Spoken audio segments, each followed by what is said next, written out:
Speaker sir, हजारों साल पहले हरियाणा में कुरुक्षेत्र में एक युवा को, अभिमन्यु को 6 लोगों ने चक्रव्यूह में मारा था। 6 चक्रव्यूह में फंसाकर मारा था। सर, चक्रव्यूह के अंदर डर होता है, हिंसा होती है, और अभिमन्यु को चक्रव्यूह में फंसाकर, ट्रैप कर 6 लोगों ने मारा। मैंने चक्रव्यूह के बारे में थोड़ी रिसर्च की और पता लगा कि चक्रव्यूह का एक दूसरा नाम होता है पद्मव्यूह, मतलब लोटस फॉर्मेशन। तो जो चक्रव्यूह होता है स्पीकर सर, वो लोटस के शेप में होता है, कमल के फूल के शेप में होता है। 21वीं सदी में सर एक नया चक्रव्यूह तैयार हुआ है स्पीकर सर, वो भी लोटस की शेप में है सर, और उसका चिन्ह प्रधानमंत्री जी अपनी छाती पर लगा के चलते हैं। सर, जो अभिमन्यु के साथ किया गया था, जो अभिमन्यु को चक्रव्यूह में फंसाया गया था, वही हिंदुस्तान के साथ किया गया है। हिंदुस्तान के युवाओं के साथ, हिंदुस्तान के किसानों के साथ, हमारी माताओं बहनों के साथ, स्मॉल बिजनेसेस के साथ, मीडियम साइज बिजनेस के साथ। सर, अभिमन्यु को 6 लोगों ने मारा था। उनके नाम द्रोणाचार्य, कर्ण, कृपाचार्य, कृतवर्मा, अश्वत्थामा और शकुनी। सर, आज भी चक्रव्यूह के बीच में 6 लोग हैं। सर, चक्रव्यूह के बिल्कुल सेंटर में, चक्रव्यूह में हजारों लोग होते हैं सर, मगर उसके बिल्कुल सेंटर में 6 लोग कंट्रोल करते हैं। तो जैसे उस टाइम 6 लोग कंट्रोल करते थे, वैसे आज भी 6 लोग कंट्रोल कर रहे हैं चक्रव्यूह को। नरेंद्र मोदी जी, अमित शाह जी। प्लीज एक मिनट प्लीज। नहीं सर, बोलने दीजिए। हाँ, आप बैठिए। माननीय सदस्य, आप संवैधानिक पद पर हैं। आपके कई माननीय सदस्यों ने यहाँ पर मुझे लिख कर दिया है कि जो माननीय सदस्य का सदस्य नहीं है उसका नाम नहीं लें। आपने लिख के दिया है। नो, आपने क्या, आप उसकी पालना करना चाहते हो? स्पीकर सर, गलत। मैं माननीय सर, एक minute, hold on. Speaker sir, अगर आप चाहते हैं तो मैं एक मिनट मैं प्रतिपक्ष के नेता से ये तो अपेक्षा करूंगा सही कि वो सदन की नियम मर्यादा को बने, ये अपेक्षा करता हूं। आप चाहे नहीं करें, पर मैं अपेक्षा करता हूं। नहीं सर, मैं, अगर आप चाहते हैं सर, मैं फिर माननीय सदस्य, आप अगर आप चाहते हैं प्लीज। मैं नहीं चाहता, सदन के नियम प्रक्रियाओं से सदन चलता है। सर, अगर आप कहते हैं मैं निकाल देता हूं। नो सदस्य, मैं 3 ही नाम यूज करूंगा। नहीं माननीय सदस्य, नहीं कहा, और आप वीडियो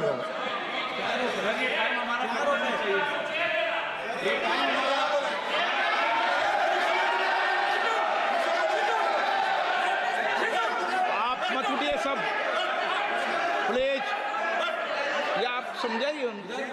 हाँ,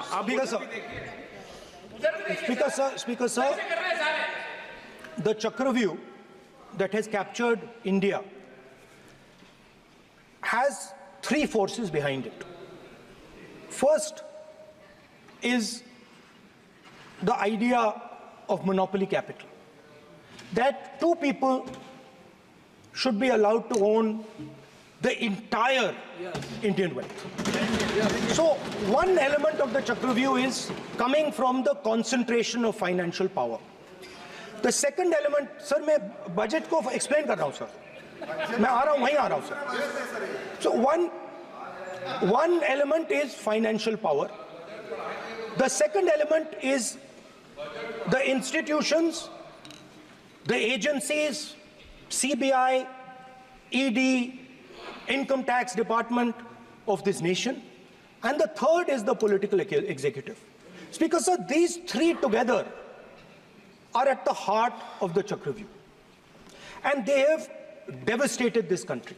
Speaker sir, my expectation was that this budget would weaken the power of this Chakravyuh. That this budget would help the farmers of this country, would help the youth of this country, would help the laborers, the small businesses of this country.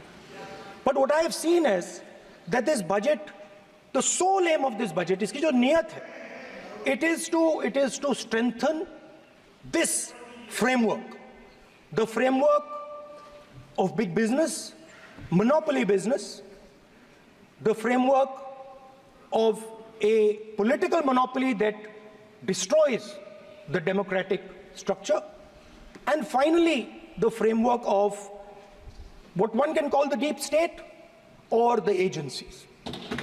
And the result of this has been the first पहला काम इस चक्रव्यूह ने क्या किया, जो हिंदुस्तान को रोजगार देते हैं, स्मॉल एंड मीडियम बिजनेसेस हैं, जो करोड़ों युवाओं को रोजगार देते थे, उन पर इस चक्रव्यूह ने आक्रमण किया। कैसे किया? नोटबंदी, जीएसटी और टैक्स टेररिज्म। आप लोग आतंकवाद की बात करते हो, पूरे देश में अगर कोई भी व्यक्ति छोटा बिजनेस चलाता है तो रात को उसको फोन कॉल आता है इनकम टैक्स डिपार्टमेंट से, जीएसटी से, और टैक्स टेररिज्म का वो शिकार बनता है। इस टैक्स टेररिज्म को रोकने के लिए बजट में आपने कुछ नहीं किया है। तो टैक्स टेररिज्म के कारण और ये जो आपकी नीतियां हैं, जो आपने कोविड के समय बड़े बिजनेसेस की मदद की और जो स्मॉल एंड मीडियम बिजनेसेस थे उनको खत्म किया, उसके कारण आज हिंदुस्तान के युवाओं को रोजगार नहीं मिल सकता है। बिल्कुल एक युवा को रोजगार नहीं मिल सकता है।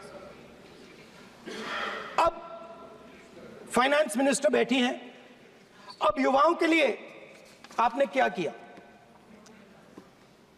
बजट में आपने इंटर्नशिप प्रोग्राम की बात करी और ये शायद एक मजाक है, क्योंकि आपने कहा कि ये इंटर्नशिप प्रोग्राम सिर्फ हिंदुस्तान की 500 सबसे बड़ी कंपनियों में होगा और 99% जो हमारे युवा हैं उनको इस इंटर्नशिप प्रोग्राम से कुछ लेना देना नहीं, कोई फायदा नहीं होने वाला है।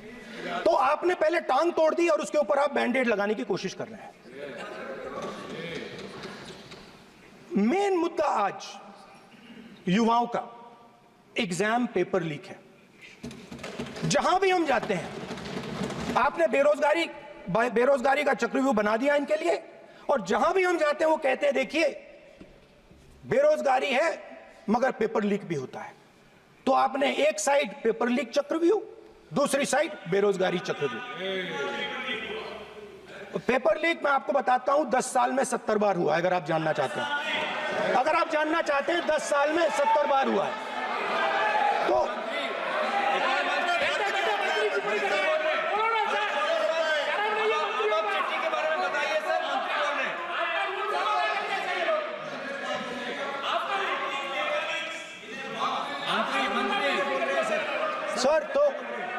सर तो पेपर लीक के बारे में फाइनेंस मिनिस्टर ने बजट में एक शब्द नहीं कहा है। युवाओं के लिए पेपर लीक सबसे जरूरी मुद्दा है, उन्होंने एक शब्द नहीं कहा है पेपर लीक के बारे में। एक बार उन्होंने पेपर लीक नहीं कहा और उल्टा जो एजुकेशन बजट में पैसा देना चाहिए था वो आपने 20 साल में सबसे कम पैसा दिया है। 2.5% of budget is gone to education. Sir दूसरी तरफ आपने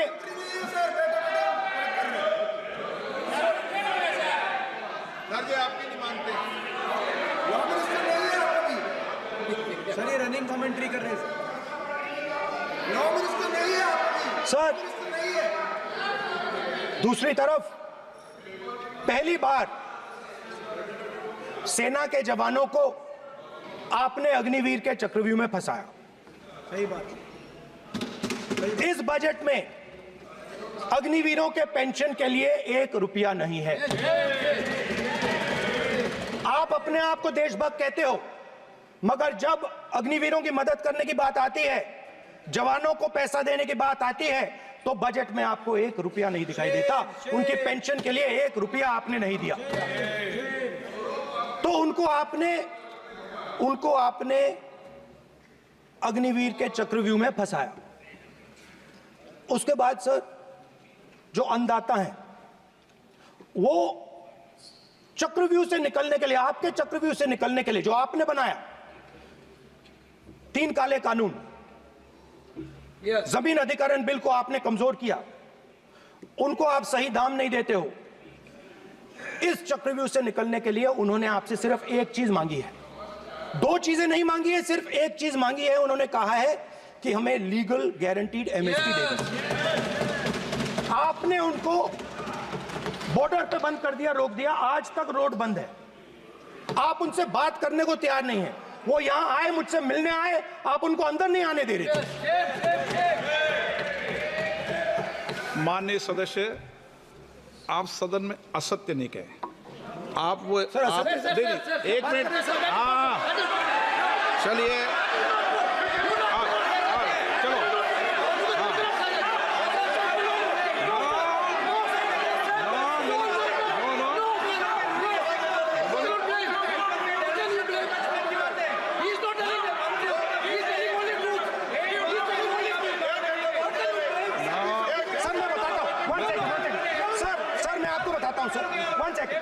सर मैं आपको फैक्ट बताता हूं सर, जो मुझे, एक सेकंड, हाँ बता, मैं आपको फैक्ट बताता हूं, फिर आप मुझे करेक्ट कर दीजिए।